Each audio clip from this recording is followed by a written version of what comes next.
Hi, everybody. In this module, we're going to talk about how entrepreneurs pursue opportunities. We're going to use a process model to do that. And a lot of what we've learned so far, we've learned the constructs, definitions, relationships between those things. And now it's time to put all this into practice, at least conceptually, to see how entrepreneurs follow a process model. In this module, I'm going to talk about the model of the entrepreneurial process. I'll give you a vivid case study to give you some context for how the model works. Among the things you should take away from the model are how different aspects of the entrepreneur's knowledge, skills, and abilities are called upon during the different stages, and how contextual factors like a culture that values creativity and risk taking, role models, and opportunities for a great education contribute to the innovation of building great entrepreneurs. A lot of the process models have these things in common in the purple box. They are opportunity recognition, leading to evaluating that opportunity, which, if it's judged to be a promising opportunity, will lead to exploitation. And then, hopefully, through really good management and marshaling of resources and logistics, to growth and profit. When we talk about functions, roles, and actions, we've got to keep in mind that there are a lot of different things, roles, types of things that entrepreneurs need to be able to perform at to achieve the desired effect at each point in the development of the new venture. In entrepreneurship research, we call these activities entrepreneurial behavior, sort of as an umbrella term. Carol Moore, about 34 years ago, was one of the first scholars to recognize the need for a process model of entrepreneurial behavior because resources, actions, roles, and even psychological behaviors can be different at each stage of new venture development. Moore saw the need for a contingency model of the relevant individual, sociological, environmental, and organizational roles for each stage of the startup process.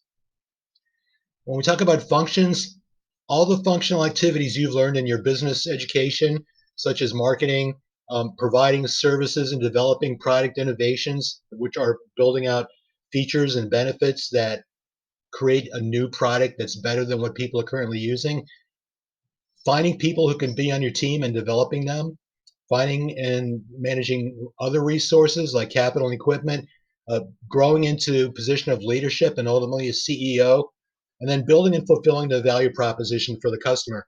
Here, you can see that we don't just do these one time, we are iterating through all these processes as we move through the exploitation and growth roles. Here's Carol Moore's model. You can see that there are four stages: innovation, a triggering event, implementation, and growth. This is rather like the opportunity discovery, opportunity evaluation, opportunity exploitation, and then growth. And you can see there are four factors that take on different meanings and different levels of importance as we move through the model from idea to growth. And even frankly, before the idea, when the entrepreneur is developing knowledge, skills, and abilities that will let her take advantage of the opportunity and be able to see it. Let's unpack the model. Um, in entrepreneurship research, we like to talk about the nexus of enterprising individuals and opportunities. That's a good way to describe what happens here. A triggering event can be seen as a Malcolm Gladwell type tipping point where you aren't doing anything and you've thought about the opportunity, you've thought about starting your own business, and that event triggers you into action to start to figure out how to pursue the opportunity. Implementation, you figure out product market fit, resource needs, people, money, other things. And growth, you organize to realize full market potential and to get your value proposition to as many people who need it as you can. The moderators or contexts are personal, that change over time. These are attitudes and investments you make in your own education and skill set, organizational or team structure, culture, and strategy. Sociological things that we take for granted as social cultural norms, and then the environment, such as education, the state of quality of the economy, the type of market you're trying to go into, and other sources of assistance that can help you.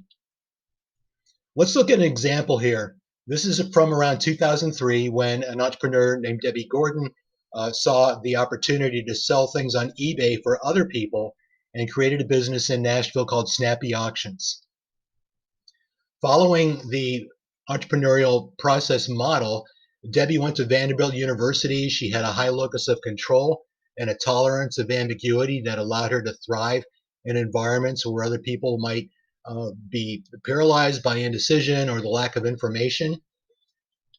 Became a technology consultant, and at the same time that she was doing this, eBay was beginning to really emerge as a marketplace for people selling customer to customer. It went from just being a place where people sold Beanie Babies to each other to just about anything that you care to sell. eBay's taking off around this point. Uh, and around the same time, Debbie's boss approached her at her IT consulting firm and asked her he could borrow money to make payroll. You know what happens 2 weeks after your boss asks to borrow money for you to make payroll? He asks you again if he can borrow money from you to make payroll. That's a really bad sign that the business is not going to be around for long. So she started looking into this idea that she'd been playing with about what you could do with this eBay emergence. And so she thought about what she could sell on eBay and an experiment that she could study to validate some of her assumptions. So she went to Nordstrom Rack and bought a whole bunch of discount shoes and ran an experiment by trying to sell those shoes on eBay. The beautiful part about this experiment was that she had 30 days of free inventory. The return policy allowed her to take all the shoes that she didn't sell back to Nordstrom. She sold enough shoes online that she was convinced that this was going to be a promising model, and she set about creating the company and store Snappy Auctions. Well, this led to growth. She started with a single site in Nashville. She started forming a team and training up people. She went out to California for 3 weeks to work with the eBay people. She already understood inventory software and developed her own proprietary software that incorporated eBay's auction system and decided to create a franchise model for growing the company. At this point, though, note that she has to deal with possible competitors. She now has to deal with customers who walk in her door and of course maintain a relationship with eBay as she's growing the company. And as she did that, a company in New Jersey who was trying something similar found out about her, and he tried to sell his business to her. She said, "No, you're going to give me money to be my first franchisee," and he did that. He took on was allowed to use her same proprietary software, and that became her first franchise. And she developed franchises across the U.S. So you can see here that Debbie started this in May 2003, did it for nearly 9 years as president and CEO of Snappy Auctions. And one thing I want you to note here is while she was doing that, she also pursued a side interest in electronics recycling, not just because of the environment, which is important and was one of the value propositions of the business, but also to help companies eliminate their data risks when they're getting rid of decommissioned hardware. This is a snapshot from some years ago.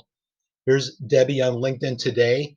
She's now the CEO and founder of Cloud Range, which is basically a follow-up to the way she recognized the opportunity to sell other people's stuff on eBay back in 2003.